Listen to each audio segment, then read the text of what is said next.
Setiap yang dibuat-buat dulu nggak ada lalu diada-adakan, itu namanya bid'ah.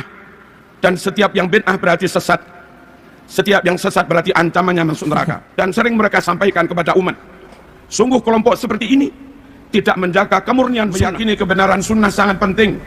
Menjaga sunnah untuk ditambah, tidak ditambah-tambah, tentu sangat penting. Betul. Karena kalau kita menambah-nambah, itu menjadi bid'ah. Kalau mengurang-urangi itu khianat. Kalau merubah-rubah itu khurafat. Dan tiga-tiganya menyebabkan kesesatan.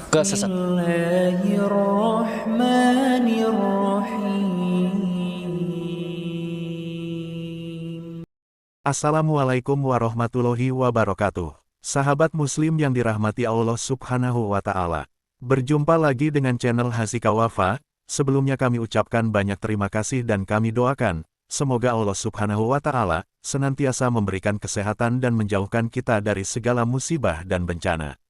Amin ya robbal alamin. Pada video sebelumnya, kita telah membahas peringatan dan kritik dari Heri Pras kepada Ustadz Adi Hidayat, yang dinilai semakin keluar dari ajaran Nabi Muhammad SAW.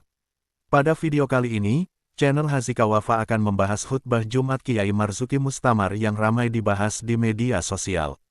Kiai Marzuki Mustamar selama ini dikenal dengan jabatannya sebagai Ketua Tanfiziyah Pengurus Wilayah Nahdlatul Ulama Jawa Timur. Pada khutbah Jumat yang beliau sampaikan pada tanggal 27 September yang lalu, Kiai Marzuki Mustamar menyampaikan isi ceramah yang membahas tentang Al-Quran dan Sunnah Nabi Muhammad SAW. Beliau mengajak umat muslim untuk kembali kepada ajaran Al-Quran dan Sunnah, karena jika seorang muslim mentaati Rasul maka sejatinya muslim tersebut telah mentaati perintah Allah subhanahu wa ta'ala. Kemudian beliau juga membahas tentang Al-Ghuraba dalam ajaran Islam.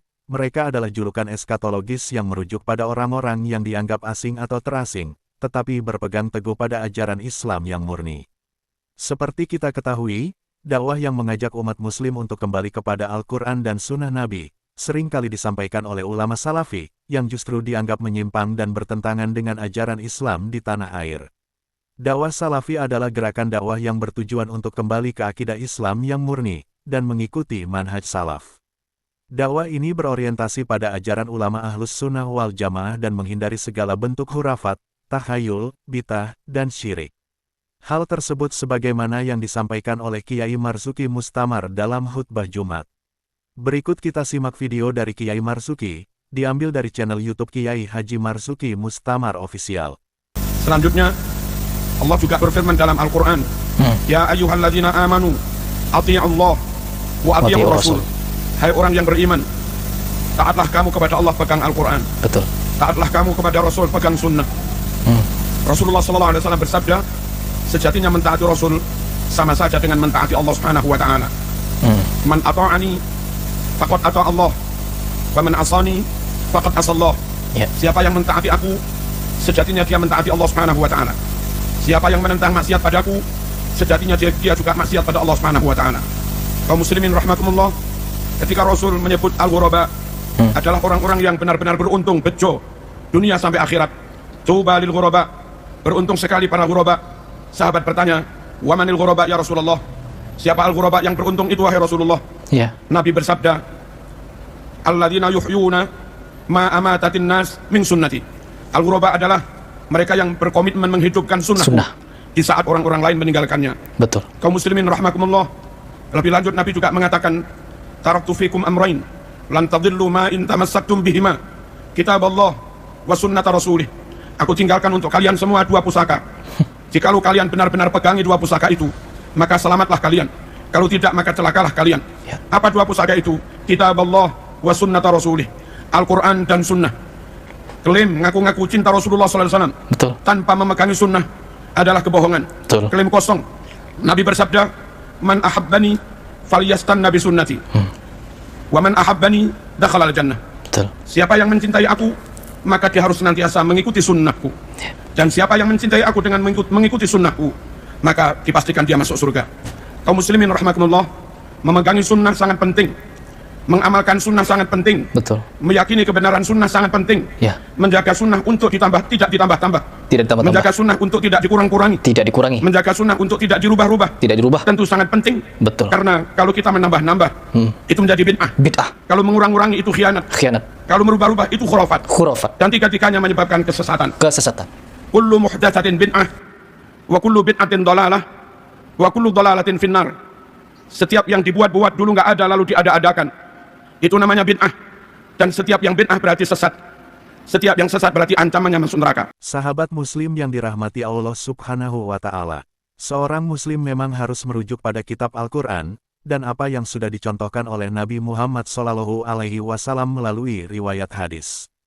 Makna kembali ke Al-Quran dan hadis adalah penggalian makna dari kedua sumber tersebut dengan menggunakan akal, ilmu pengetahuan, dan warisan intelektual. Al-Quran dan hadis merupakan sumber utama umat Islam dalam menjalankan ibadah dan menjalani kehidupan.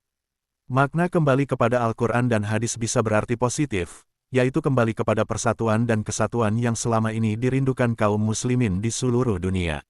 Di sisi lain, ada yang perlu diluruskan dari ajakan ini, agar tidak terjadi kesalahpahaman dan ketimpangan, jika mentah-mentah langsung kembali pada Al-Quran dan Sunnah Nabi Muhammad SAW. Berikut penjelasan Ustadz Adi Hidayat tentang makna kembali kepada Al-Quran dan hadis, diambil dari channel YouTube Akhyar TV. Saya ingin mengambil langsung dari Quran dan Sunnah.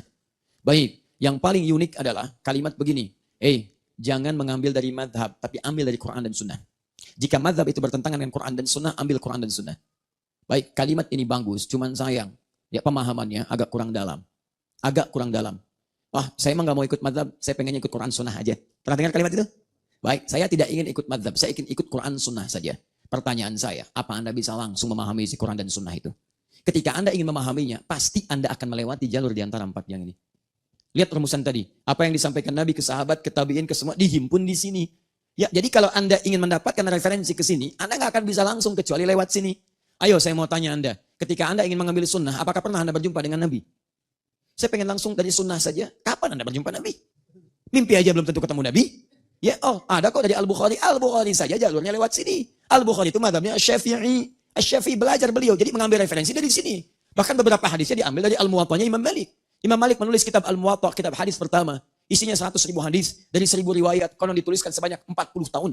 40 tahun dituliskan, disampaikan Al-Muwatta', kitab pendahuluan. Hadis-hadisnya dikumpulkan. Al-Bukhari pun mengambil sebagian dari sini. Jadi Imam Al-Bukhari saja mengambil riwayat dari sini. An-Nasa'i juga sama, Asy-Syafi'i, At-Tirmidzi mengambil dari Asy-Syafi'i. Rata-rata semuanya hampir mengambil dari sini. Bahkan persoalan dari sifat akidah, Imam Abu Hanifah sudah membuat kitab tauhid pertama dikenal dengan fikih akbar. Beliau bukan cuma ahli fikih, tidak hanya ahli hadis, ini termasuk ahli kalam, ahli tauhid. Dan dikenal dengan kecerdasannya dalam nalar akal. Seorang yang pernah menghancurkan dari sejak kecil argumentasi orang liberal di masa lalu. Jadi kalau liberal yang sekarang itu agak terlambat, bukan cuma agak tapi sangat terlambat. Dan ketinggalan dan kemampuannya jauh sekali. Orang liberal dulu itu bisa hafal Quran, hafal hadis. Orang liberal sekarang baca Quran aja belum tentu bisa. Semoga video ini bermanfaat bagi kita semua dan menambah tingkat keimanan kita kepada Allah Subhanahu wa Ta'ala. Wassalamualaikum warahmatullahi wabarakatuh.